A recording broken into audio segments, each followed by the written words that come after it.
Nahid Rana phobia ঢুকে গেছে ভারতের মনে।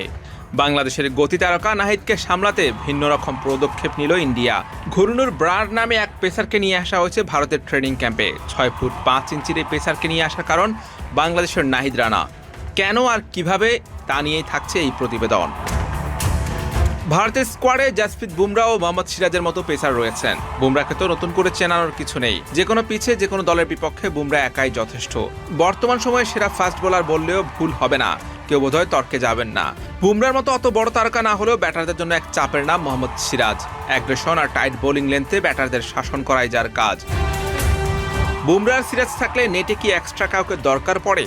না, পড়ে না হয়তো। ভাবুন, বুমরা আর সিরাজকে নেট সেশনে ফেস করা ব্যাটারদের প্রস্তুতি কতটা স্ট্রং হবার কথা। কিন্তু না, বাংলাদেশকে ফেস করতে শুধু বুমরা আর সিরাজের বিপক্ষে প্র্যাকটিসই পর্যাপ্ত না, যার প্রমাণ পাওয়া গেল ভারতের প্র্যাকটিস স্টেশনে।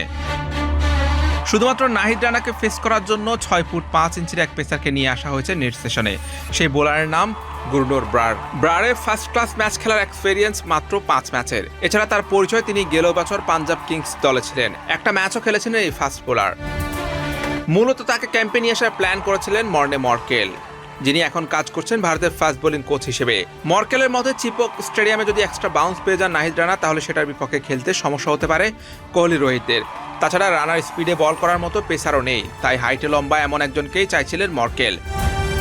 নাহিদ রানার বিপক্ষে সিরিজ শুরুর আগে থেকেই সতর্ক টিম ইন্ডিয়া, তাই তো বাংলাদেশের এই ফাস্ট বোলারকে ঠেকাতে সব ধরনের চেষ্টাই করছে ভারত।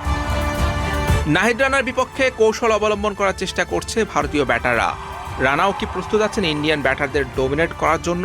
সেটাই এবার দেখার পালা ভারত বাংলাদেশ লড়াইয়ে। কি প্ল্যান? সেরকম কোনো ইচ্ছা নেই। আমি চেষ্টা করি সবসময় যে নিজে ফিট থাকি, ভালো কিছু করার। নিজে ফিট থাকলে ইনশাল্লাহ অনেক কিছু ভালো হবে আমার নিজের জন্য। ফিউচার প্ল্যান হয়তো বললাম যে আমি যখন ক্রিকেট শেষ করব, যাতে বাংলাদেশের মানুষ বলে যে নাহিদ রানা নামে একজন পেস বলার ছিল।